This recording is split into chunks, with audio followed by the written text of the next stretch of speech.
see, there was no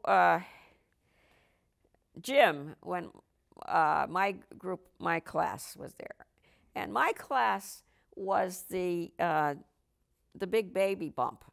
When the crash came in 29, suddenly there were a lot of babies born the next year. So the class before us had 17, the class after us had 19. We had 60 in our class. We never had a desk of our own. My class always had to share a desk with somebody because there were 60 in our class. Well, we had a lot of good athletes. You know, Danny Moss and John Cromish and Lou Mager and all these guys that were legendary, good basketball players. Well, that's why we never got a gym, because they said, well, if you can, they had to practice in the Continental Hall, which had no heat, no showers, holes in the roof. They had to put little stanchions around where the water was, and it froze so the kids wouldn't slip on the ice when they were practicing.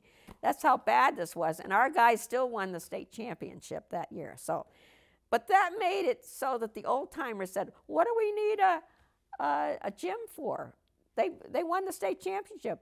That's good enough for them. It's good enough for the next class. So it was many years later before we got our gym. But there were many old Yankees in this town, including, well, you know, there's so much done in the back rooms. Long ago, it was Sam Pear and Bill Nichols who alternated. One year, one was first selectman, and they worked together all the time.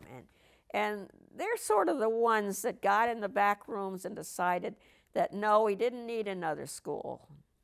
In fact, we had children in the boiler room in class, and they put up 2 temporary little paper partitions down in the gym of the old school. So they had 2 classes down there with no good exit. You know, it was against all the rules, but still the guys would not say, no, all these people are going to move away and we're not going to have any more children. And it wasn't until I decided that we're going to have a new school, and I organized a Mother's March for a new school, and I'd just been through pledge training because I was selling life insurance. So I trained these women. We made a booklet. I took pictures of my son was sitting in a class. They'd partitioned the old auditorium and made 4 classrooms out of it. He had 2 classes, 2 teachers in his little space. And I said, this can't go on. So I took pictures. We made a little brochure. I sent the women around. We had 13 referendums, on and on and on. That was that.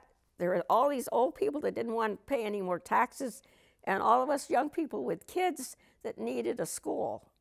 So we finally got the elementary school built. And before it was even finished, we needed portables. You know, the town was growing. The town office was our original school. Right.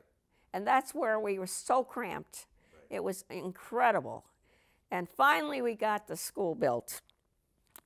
But it was done so cheaply that it was falling apart. In 10 years they had to replace, you know, you never should build cheap.